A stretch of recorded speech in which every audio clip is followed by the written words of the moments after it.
So today we're going to be talking about client management and coaches, but really this can apply to any industry because we all have clients for the most part, and learning to manage them is an art and it's a skill set that comes over time.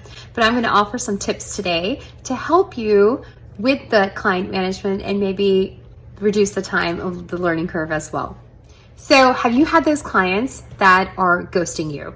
Or have you had those clients that just keep calling you or try to reach you for every small thing, for things that maybe you could talk about with all these other conversations they can have?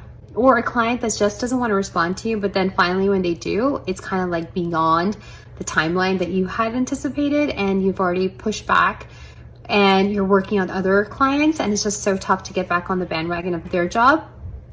And there's just so many clients out there that sometimes they also don't know what they're doing is wrong. And half of the time, the reason is because of communication. Because I've experienced it in my own business, and that is sometimes we don't communicate well enough with our clients. We don't communicate well enough with our audience for them to know what is right or what is wrong, and when they're crossing the boundaries and when they're not crossing the boundaries. And because our lack of communication is there, we become disgruntled or we become resentful, but we don't realize that it's because we haven't communicated properly with them. And if we communicate from the beginning, it might not even happen. And if it does happen, then you can still somehow set the parameters and have a conversation if you need to.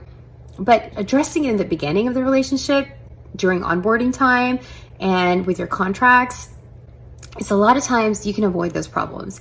And so a lot of times I fault myself for it because I have not set the boundaries. I have not been clear.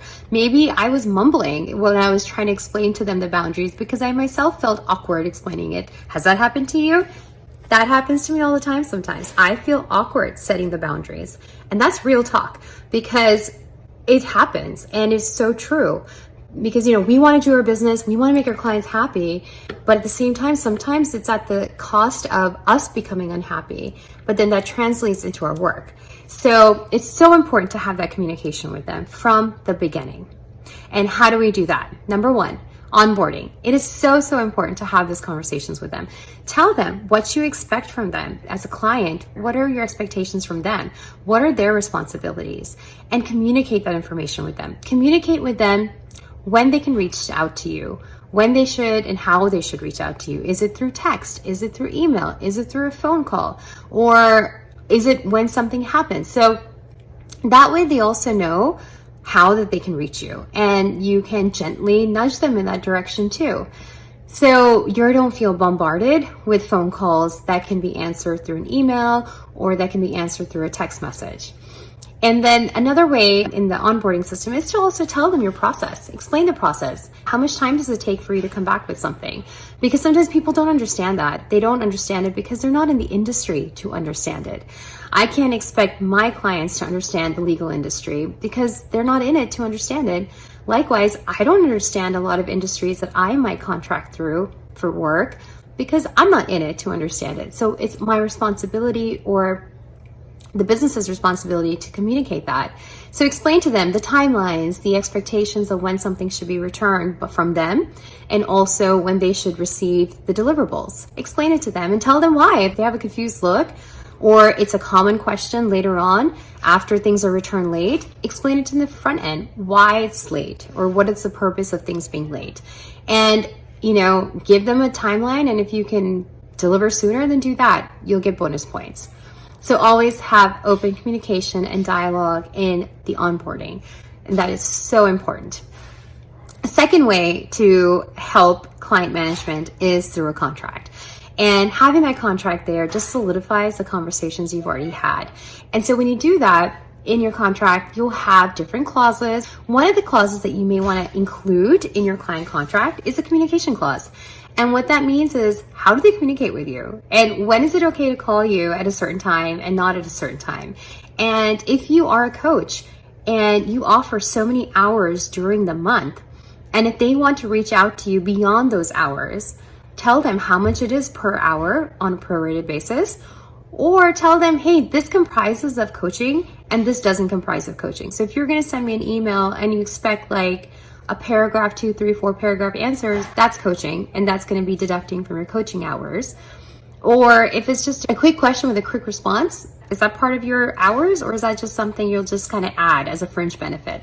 So these are things to think about, what works for your business and also how you want to set up your business. But it's definitely very important to have it in your contract, because that way they know how to communicate with you. They also know when it's appropriate to communicate with you, so that you and them can create a good relationship where you're not resentful and they're not resentful, because that energy is not cool to have in a relationship, any relationship.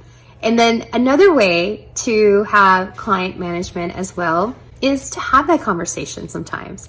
It can be uncomfortable, but I believe that in discomfort, we grow. Even if that discomfort is a fleeting moment, but we grow, we refine ourselves more, and we're able to refine our skills as a business person, but then also as a service person.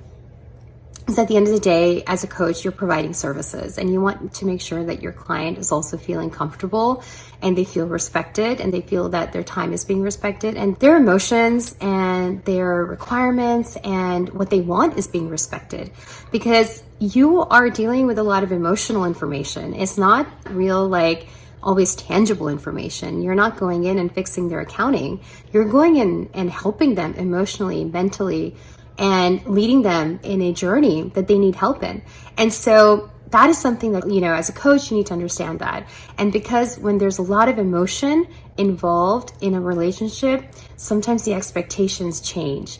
And so as a coach, I think that's something to understand. But then also, if that's something that you need to have a conversation about and set the parameters, then be able to do that. Get yourself ready for that.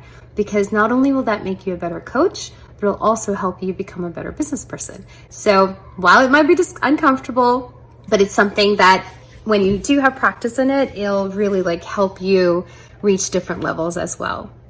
So be open to those conversations. Even if your client brings it up, be open to them and understand that there's so much emotion coming with it. Not to take it personally per se, but to really be open to their needs as well. I always believe that feedback, whether it's positive or negative, is a room for us to improve, especially if it's negative criticism, because that way we also know where the holes are and where there's miscommunication. And so it helps us make our business better and to solidify it better.